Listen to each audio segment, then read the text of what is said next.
Thank you so much for joining us for CBN NewsWatch. I'm Ephraim Graham. Ahead today, the battle over the border comes to Capitol Hill as Congress spars over who is responsible. And the former Homeland Security agent whose story was told in the hit movie The Sound of Freedom testifies about how failures at the border help human traffickers. A federal judge blocks key parts of the gun ban by the governor of New Mexico. We're going to tell you what he said and bring you reaction from opponents of her order. Will COVID masks come back to school? We're going to hear from one of the co-founders of Moms for Liberty after one county in Maryland temporarily brought masks back to their district. And is belief in God coming back? One author tells CBN News why he says yes, change is on the horizon. All those stories and more today on CBN NewsWatch. This is CBN NewsWatch. I want to begin this half hour in Washington, where the battle over the border is taking top priority in Congress with multiple hearings dealing with everything from the humanitarian crisis to how administration policies affect the American workforce. Lawmakers want accountability at the border. CBN national security correspondent Caitlin Burke brings us the story now from Washington. There's bipartisan agreement the border crisis negatively affects both Americans and migrants.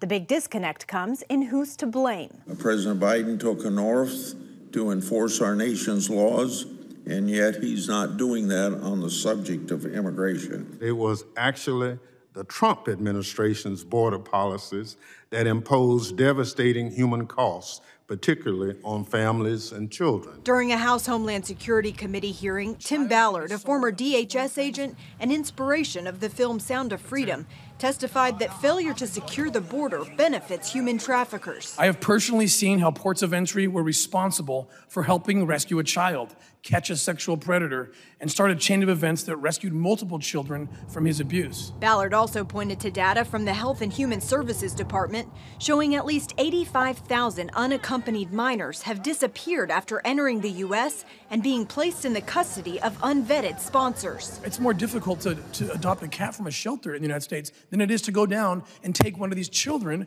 out of the custody of HHS and claim that I'm the sponsor. Meanwhile, Democrat witness Lee Gallant, an ACLU attorney, highlighted the estimated 5,500 children separated from parents under the Trump administration policies. 5 years later, there remain hundreds of children who still have not been reunited with their parents because of the failure to document and keep track of the parents and children. We're here investigating what's going on right now. Are y'all going to sue the Biden administration over the 85,000 missing children because of these policies? Myra Cantu, wife of a Border Patrol agent, addressed the trauma experienced daily by her husband and his colleagues in their interactions with migrants. Imagine this.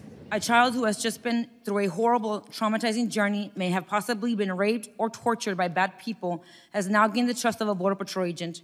The child decides to vent to this agent and pours out every emotion he or she has been holding back. What was the plan for our agents who would be hearing these stories from the millions of illegal immigrants you and you were crossing? Meanwhile, the White House now also facing backlash from Democrat mayors in cities like New York, Chicago, and Massachusetts, all struggling to deal with a major influx in migrants over the last year. Just this weekend, New York City Mayor Eric Adams warning all city agencies could see budgets cut by 15% because of the increased costs of the crisis. Caitlin Burke, CBN News, Washington. A federal judge has blocked key parts of a controversial public health order from the governor of New Mexico. That move had suspended the right to carry guns in public across the state's largest metro area. Attorneys argued against the governor's order, saying there are no exceptions to the Second Amendment of the Constitution. I think the judge absolutely made the right decision. Judge applied the Second Amendment, which prohibits this kind of outright ban on carry of firearms by law-abiding citizens. The Democrat governor, Michelle Lujan Grisham's order led to protest and growing criticism, with state and area officials saying they would not enforce it. The judge, who was appointed by President Biden, agreed with plaintiffs who have accused the governor of trampling on constitutional rights. The judge granted a temporary restraining order to block the governor's suspension of gun rights until another hearing is held. That's going to happen in early October. Want to turn now overseas. Devastating floods in Libya have taken the lives of more than 5,000 people, and officials say the death toll is likely to rise, considering there are at least 9,000 people still missing. Search teams are scouring streets, damaged buildings, and even the sea, looking for bodies after the deadly flooding. Health officials fear an outbreak of disease with a large number of bodies yet to be recovered. The city's mayor says up to 20,000 may have been swept away by the rising waters. Mediterranean storm Daniel pounded the Libyan coast Sunday night, causing the devastating flooding. 2 dams in the mountains above Derna collapsed, sending raging waters through the city, washing out entire neighborhoods. Emergency officials report that the flooding wiped out a quarter of the city. Aid workers report thousands are still missing and tens of thousands are without homes. One big part of that problem, rival governments divided the country, leading to a neglect of the nation's infrastructure. Local media report the dams that broke outside Derna were built in the 1970s and have not been maintained for years. Coming up, are masks coming back to schools? It is already happening on a temporary basis in one school district. We're going to hear from one of the co-founders of Moms for Liberty about whether we could see it in other schools across the country when we come back.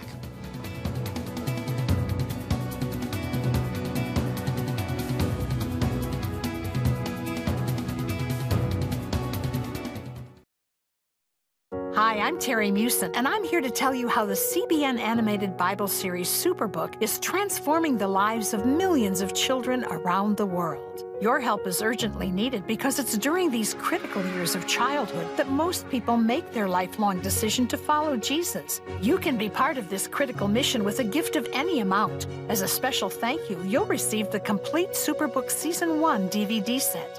Go to cbn.com/share the gospel.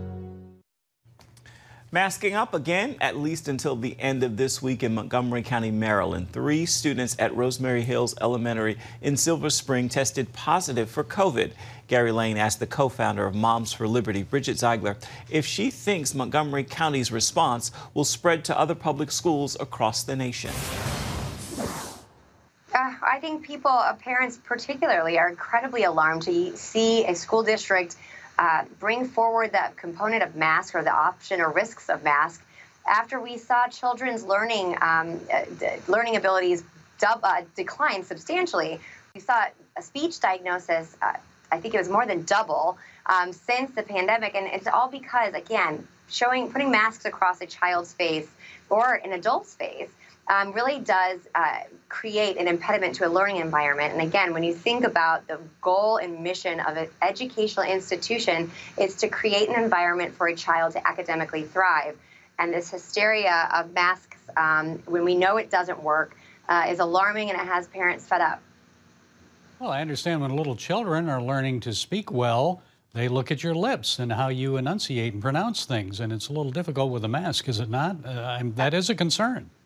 Absolutely. Actually, I think it was ages 0 to 2, it increased 168% with speech delays or diagnosis. And so again, you have to consider it's not just the children wearing masks, but it's adults. And I have young children. Those are key elements, key points in their development to be able to read facial cues, to be able to see the shape, as you mentioned, of a person's mouth when they're learning to speak. And we're seeing the impacts of it. So then to see a school district, after 3 cases in an elementary school, no less, bring back the notion of masks, of course it's going to have parents upset and bringing their voices heard. I know that in my experience, seeing parents across the country getting active and involved, the tipping point for them was during COVID initially in 2020 and 2021, that they were forced masking children and shutting down their schools. So I have no doubt that this is going to continue to raise parents' voices. But this time, I can tell you, I don't believe that they will be taking it lightly, and particularly in Montgomery County, where we've seen incredible activism. Well, what's the likelihood then that other school districts may follow suit if they have outbreaks of COVID this winter? Well, we've seen, unfortunately, too many adults make poor decisions at the detriment of our young children. However, I think over the last 2 years that we've seen the mobilization as the parental rights movement has expanded, where parents are learning how to become effective, how to organize, and they're actually making their voices heard to the elected officials at a school board. And I was actually talking to somebody recently in California who noted they were never politically active. Her name is Jessica, and she said, "It was the masking of my children. I will never again allow that." They're mobilizing and making their voices heard by doing email chains, showing up at school board meetings. And that would be my advice to anyone across the country. If you have any suspicion, or even don't wait, make sure that you let your elected officials know that you will not tolerate any of this draconian policies, particularly that hurt our children. Again, academic educational institution is there to see a child thrive.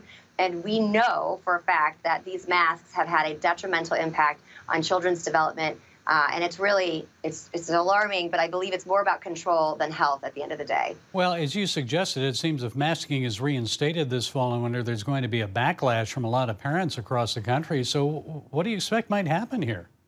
Well, here's what I think. If there are elected officials that believe that they believe that it's worthwhile to bring back masks, they have a rude awakening coming to them. And again, at Montgomery County, I think we're seeing a school board that has not only on the masks, we're seeing them fight parental rights at every level. We recently had an issue with parental rights. A number of parents of all different religious backgrounds fight the aspect of opting out of the sexual education curriculum. Now you hear in Montgomery County that they're tossing the idea of bringing masks back. I know that they're incredibly mobilized there. I would say that they're going to have a rude awakening come Election Day. And I hope that any other elected official across the country is paying attention. Doesn't matter what your party affiliation is. When you're going after people's children, as we saw in the last 2 years, it brings forth a groundswell of pushback, and I would anticipate that to happen. However, there have been some foolish lawmakers out there that are more focused on power and obedience. But I believe and feel very strongly that the American people have learned a lot in the last couple of years, and will make sure that their voices are heard. Okay, so the message is attend school board meetings and let your officials know how you feel and go out and vote. Bridget Ziegler, thanks for being with us. We appreciate it. Thanks for having me. Also on the global lane this week, a look at the growing divide within the GOP over the war on Ukraine and faith under fire and the gospel spreading in Cuba.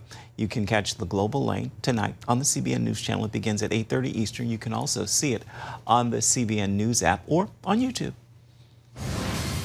Still ahead, as thousands of people have lost everything after that powerful earthquake in Morocco, CBN's Operation Blessing is on the ground, providing help and hope to those in need. We're going to bring you that story right after this, right here on CBN NewsWatch.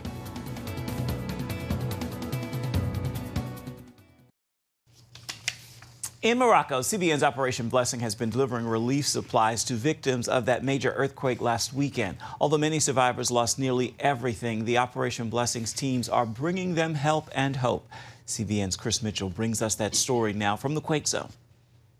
This is one of the many villages outside of Marrakesh, about an hour's drive. You can see behind me how destructive this earthquake has been. And now, because of the fear of aftershocks, many of the people in this region are living in tents on the side of the road. On our way to these outlying villages, CBN News saw thousands of those people in tents. In the village of Ibn Hassin, we spoke with Fatna, who lost her husband in the earthquake. Her village has been destroyed, and her home is now the rubble you see behind her. So my husband died, and the whole village has been destroyed by the earthquake, and I was shocked. There are rocks on the mountain, so this is not a good place to build houses. So they will not be able to build a house in this area anymore. As night fell, Operation Blessing began a food distribution to many of these now homeless Moroccans. Very little, if any, relief has reached some of these outlying villages. That's why Operation Blessing is here to provide food, solar lamps since there's no electricity, and hope for the future.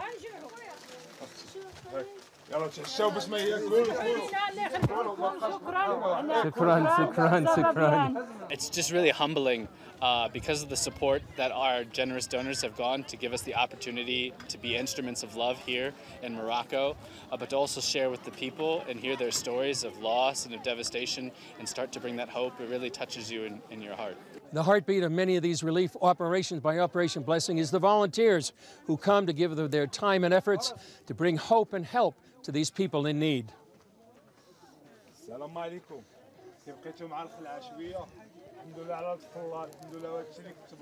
They're incredibly important. A lot of them have deeper ties locally than we do. This is my first time in Morocco, so having people who know the culture, who know the people, who know the language, can really help us connect and make those relationships that are really important when you're out here trying to demonstrate God's love. Volunteers like Layla in Suhair. They really need the basic thing, and we are very blessed and happy to be able to help here. They are very thankful, very grateful, very blessed, and we can feel like the blessing is coming into this area. They need some people to encourage them because they have shock. Even a small sandwich make different with them. Yeah. Even when you come to them and encourage them by word, they make them very, very happy. We just want to thank everybody who's donating for this special operation here. Whenever people come to them with aids and help, we can see that they are seeing a little bit of hope, and it makes a huge difference in their lives. People feel the joy to receive this aid, and it's an important thing. They feel their life changing through this. Chris Mitchell, CBN News from the village of Ibn Hassin, Morocco. For more on Operation Blessing's relief work, be sure to check out their website. You can learn how you can help. Simply visit ob.org. Coming up, is faith in God making a comeback? One Christian author says, despite the stories that religion is on the decline, a change is indeed on the way. We're going to hear from him. We've got the story for you when we come back. Stay with us.